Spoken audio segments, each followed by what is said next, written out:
Guys আমি যে পুতুলটা কিনে নিয়ে আসছি আজকে, হ্যাঁ অহমার জন্য।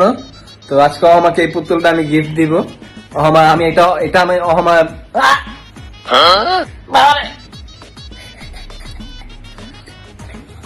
কে তুই আমার গলা চেপে ধরেছিস কেন? এই তো ভূত ভূত ভূত ভূত ভূত কে তোর নাম কি? তোর নাম কি? আমাকে বাঁচাও কেউ। তোর নাম কি বল? হ্যাঁ আমার নাম ভয়ানক ভূত। ভয়ানক ভূত, তুই কোথায় থাকিস? আমি রাস্তায় হ্যাঁ রাস্তায় রাস্তায়। তো তুই আমার গলা চিপে ধরছিস কেন? হ্যাঁ আমার গলা কেন চিপে ধরছিস বল? এই সবাইকে মারি।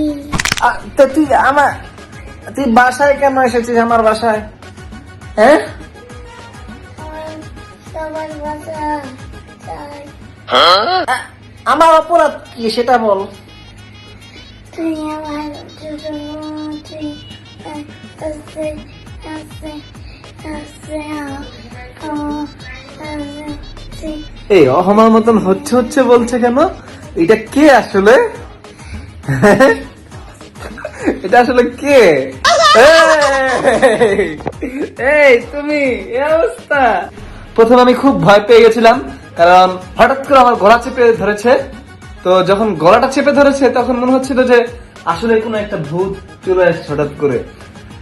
কিন্তু যখন আবার একটু মনে হলো যে না, আসলে হচ্ছে বলছে, এখানে অহমা ছাড়া হচ্ছে কেউ বলে না, আমি হচ্ছে অনেকক্ষণ মনে করে তারপরে বলতে হয় এই অহমাই তাহলে এটা।